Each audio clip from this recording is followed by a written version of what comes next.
showing you all how to make hot ice. For this experiment, the things you're going to need is you're going to need 3 tablespoons of baking soda, sodium bicarbonate. You're going to need 4 cups of distilled white vinegar or acetate or acetic acid, and a plate, some tin foil, a pot so we can boil the vinegar in. We're going to be needing this little bowl so that we can make an ice bath later on in the experiment, and we're going to need a heat-safe measuring cup. For the first part of this experiment, we're going to want to slowly mix the baking soda with our 4 cups of vinegar. And we're going to want to do this slowly because the reaction with the baking soda and the vinegar causes it to bubble up, and if you do it too fast, it'll bubble up over your pot. So you'll just want to do this nice and slow until it all dissolves.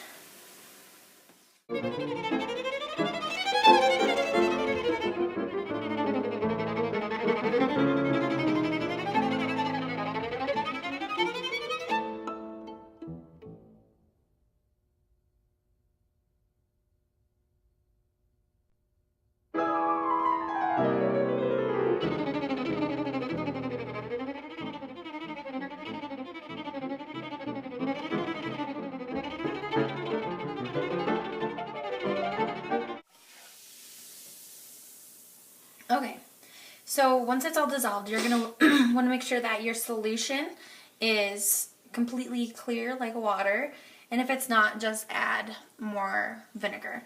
So from here, what we're going to do is put it over onto your stove, medium-high heat, and we're just going to bring it to a boil. So while you're waiting for your sodium acetate solution to boil, you're going to want to prepare a couple other things just to make the next step go a little more smoothly. So in your heat-safe container measuring cup that you plan on putting the sodium acetate solution in, you're going to want to put a tablespoon of distilled white vinegar, just because distilled vinegar is free from impurities, and then it will also give your solution a vinegar scent, which is going to be what you're ultimately looking for. For this step, so once you put that tablespoon of the vinegar in, you're going to want to cover it just to keep any impurities in the air from getting into the vinegar and disrupting your overall final solution. And also, while you're waiting for it to boil, you're going to want to start to prepare your ice bath.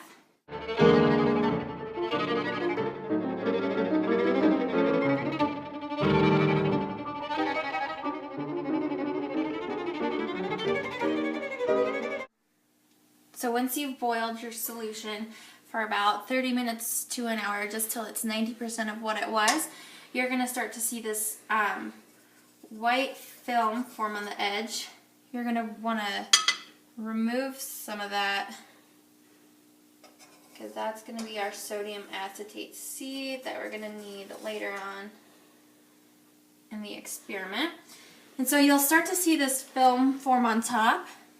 It's just like a little film of the sodium acetate, and this is the indicator that all the water has boiled out of the vinegar and we have sodium acetate. Basically, the vinegar no longer has water and it's been able to react to the baking soda.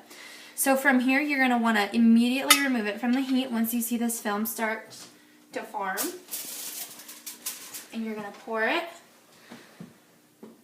into your heat-safe container with a tablespoon of vinegar.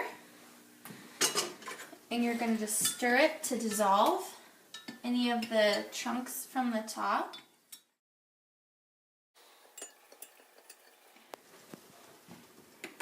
Once all the chunks have dissolved, we'll recover and we'll take it to our ice bath.